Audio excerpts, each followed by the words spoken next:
राजा उत्तानपाद ब्रह्मा जी के पुत्र मनु के पुत्र थे। उनका विवाह एक बहुत ही सुंदर कन्या से हुआ था जिसका नाम सुनीति था। राजा अपनी पत्नी से बहुत प्रेम करते थे, लेकिन उन्हें कोई संतान नहीं थी। इसलिए रानी राजा को दूसरा विवाह करने को कहा। राजा अपनी पत्नी से बहुत प्रेम करते थे, इसलिए उन्होंने मना कर दिया और कहा कि दूसरी पत्नी आने से तुम्हारा स्थान कम हो जाएगा।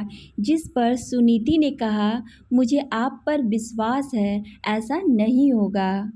राजा को सुनीति की हट माननी पड़ी और उन्होंने दूसरा विवाह कर लिया। उनकी दूसरी पत्नी का नाम सुरुचि था। विवाह के बाद जब सुरुचि महल में आई, तब उसे राजा की पहली पत्नी के बारे में पता चला। यह जानने के बाद सुरुचि ने उत्तानपाद से कहा, जब तक आपकी पहली पत्नी वन प्रस्थान नहीं करेगी, वह महल में प्रवेश नहीं करेगी। यह सुनकर सुनीति स्वयं ही राजमहल त्याग कर वन में रहने चली गई। कुछ समय बाद राजा शिकार के लिए वन में जाते हैं और घायल हो जाते हैं। यह बात जब सुनीति को पता चलती है तो वह राजा को अपनी कुटिया में लाकर उनका उपचार करती है। राजा कई दिनों तक अपनी पहली पत्नी के साथ रहते हैं। इस दौरान सुनीति गर्भवती हो जाती है और उन्हें पुत्र रतन की प्राप्ति होती है, जिसका नाम ध्रुव रखा जाता है, जिसके बारे में राजा को ज्ञात नहीं रहता है। कुछ दिनों बाद राजा अपने महल चले जाते हैं। वहाँ भी रानी सुरुचि के पुत्र रत्न की प्राप्ति होती है, जिसका नाम उत्तम रखा जाता है। कुछ समय बाद राजा उत्तानपाद को ध्रुव के बारे में पता चलता है। वह रानी सुनीति को महल आने के लिए आग्रह करते हैं, लेकिन वो नहीं आती हैं और ध्रुव को कभी कभी महल भेज दिया करती है।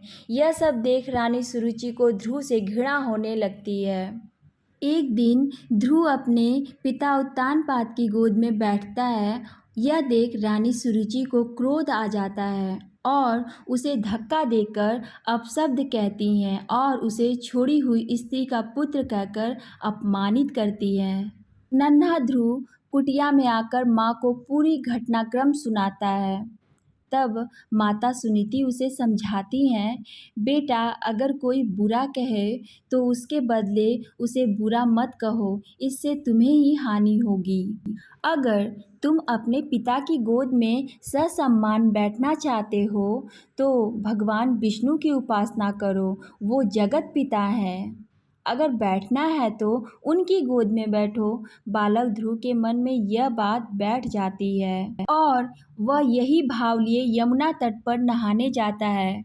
वहाँ उसकी मनोदशा जानकर नारद मुनि आते हैं और वो ध्रुव को भगवान की भक्ति की विधि बताते हैं, जिसे जानने के बाद ध्रुव कठोर तपस्या में लीन हो जाता है।